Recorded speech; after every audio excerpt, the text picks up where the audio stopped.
North সিকিমে Yangthang valley 0 point road কিন্তু পর্যটকদের জন্য এখন স্বর্গরাজ্য। বুঝতেই পারছো ভিডিওটা দুদিনকার পুরনো।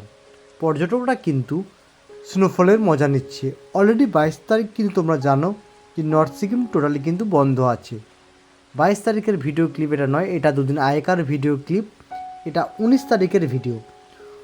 তো 19 তারিখে পর্যটক যারা এখানে এসেছিল তারা সবাই কিন্তু খুব আনন্দ করেছে। বিশেষ করে নর্থ সিকিমের ইয়াংথাং ভ্যালি 0 পয়েন্ট কাটাও এই সমস্ত জায়গায় যে সমস্ত পর্যটকরা এসেছিলো তারা কিন্তু দেখো বরফের সাথে কিন্তু খুবই আনন্দ বা মজা করতে পেরেছে। হ্যাঁ, তাদের হয়তো কষ্ট হয়েছে, কারণ অলরেডি সেদিন কিন্তু খুব ভারী থেকে ভারী তুষারপাত কিন্তু হয়েছে। অনেক গাড়ি কিন্তু রাস্তায় দাঁড়িয়ে পড়েছিল, ঠিকঠাকভাবে কিন্তু চলতেও পারছিল না। আর পর্যটকরা কিন্তু বেজায় খুশি। তারা এই বরফ নিয়ে কিন্তু আনন্দে আত্মহারা। তো নর্থ সিকিম এখন কিন্তু খুবই ভালো বলতেই পারো ঘুরতে যাওয়ার জন্য। তবে পর্যটকদের জন্য এখন ট্যুরিস্ট পারমিট বন্ধ আছে। দেখা যাক কবে নর্থ সিকিম আবার পর্যটকদের জন্য খুলে যায়। খুলে গেলেই তোমাদেরকে কিন্তু আপডেট ভিডিও দিতে থাকবো।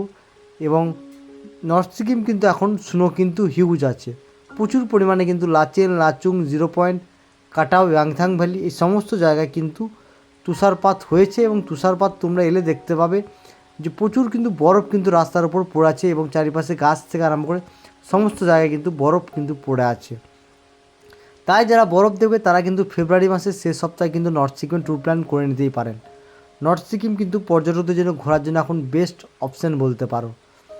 গ্যাংটক থেকে সোজা চলে আসুন মাঙ্গান হয়ে north Sikkim, Lachen, Lachung, Yumthang valley, 0 point. Gurudongmar lake বন্ধ থাকতে পারে, কারণ অতিরিক্ত তুষারপাত হলে গুরুদম্বার লেক বন্ধ থাকে। সেক্ষেত্রে 22 তারিখ 22শে ফেব্রুয়ারি কিন্তু নর্থ সিকিমের সমস্ত রকম পারমিট কিন্তু টোটালি বন্ধ আছে। কোনো রকম পারমিট কিন্তু 22 তারিখে দেওয়া হয়নি।